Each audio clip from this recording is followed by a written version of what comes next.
Hi, this is Ralph Wilson with Web Marketing Today. I'm here at Search Engine Strategies in London with Frederick Marckini.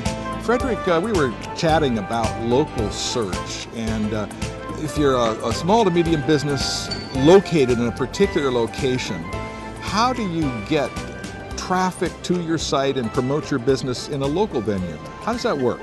I didn't believe in local search. I used to read the research that came out of the Kelsey Group, and they are a fantastic analyst firm, and they have been publishing research saying that local search is growing and growing in importance.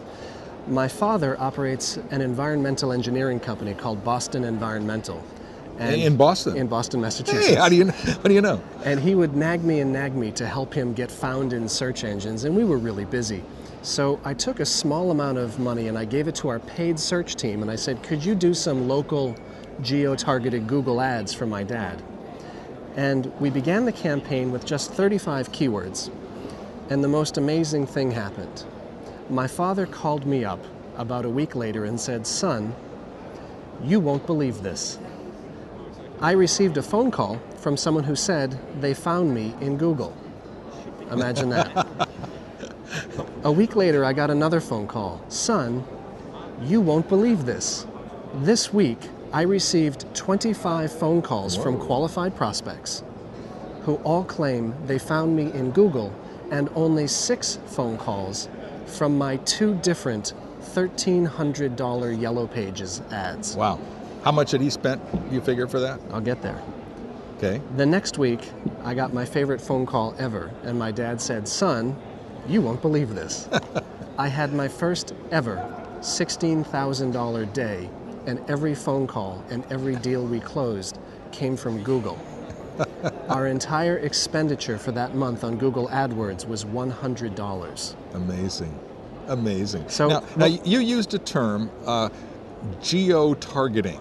So Google, of course, spans the globe, but he's only really interested in people that are in, what, driving distance of Boston? Now, if he's targeting a keyword, indoor air quality testing, which is something he does, he is uninterested in showing up on searches for indoor air quality testing for people who are doing that search from Florida. Right. So with the geo-targeting tools that Google makes available with AdWords, you can stipulate a group of zip codes in an area, a region around where you are, and your ads will only show up to people who do those searches in those markets. So he's getting incredibly focused results, and he's not paying for clicks and audience that would be not relevant or who couldn't buy from him. Now, as I understand it, you can choose, like, you know, the greater Boston area, or you can make your own map according to zip codes. Correct.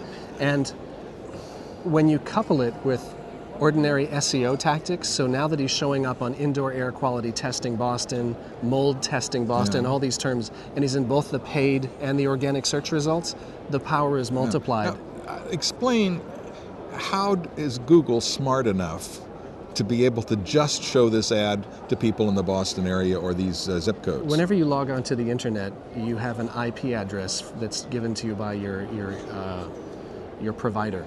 And so they know where the person is surfing from, with rare exception of some IPs are, you know, universal for I've seen there are a lot of companies. people that seem to live in Vienna, Virginia. Yeah.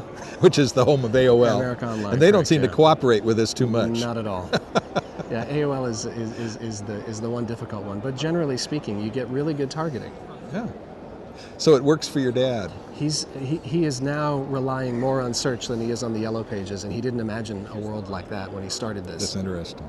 Now, if in optimizing, search engine optimization for a local website with the idea of being found locally, what kinds of things should you do different than normal search engine optimization? It's important to indicate both on the page and in your metadata what markets you serve. So in the... When you say metadata, you mean? Your title tag, your meta keyword tag, your meta description tag.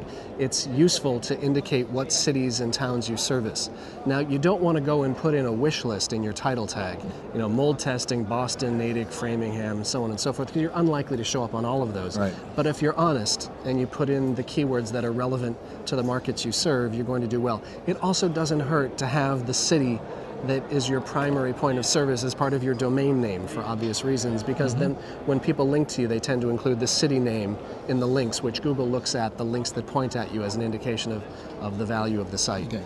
So every page ought to have your name and address I would expect, with place names and stuff. That's a best practice anyway, because there are so many companies on the web that people wonder about their fitness. So indicating a physical address and a telephone number on every single page of the website in many cases is a really valuable strategy, no matter. Right. Well, thanks for giving us some tips on local search. And tell us a little bit about yourself and your company, what you do. I am the Chief Global Search Officer of Isobar, and Isobar is the global network that owns the company that I founded, iProspect. And my role now is to travel the world and have a lot of jet lag and roll out the iProspect brand in new markets and help coordinate all of our different search practices. We have search practices in 39 markets. We have just under 500 people servicing search internationally, and we are attempting to create a seamless global network of search engine marketing agencies driven by the iProspect best practices. That's exciting. Well, thanks. Appreciate you sharing with us. This is Ralph Wilson with Web Marketing Today.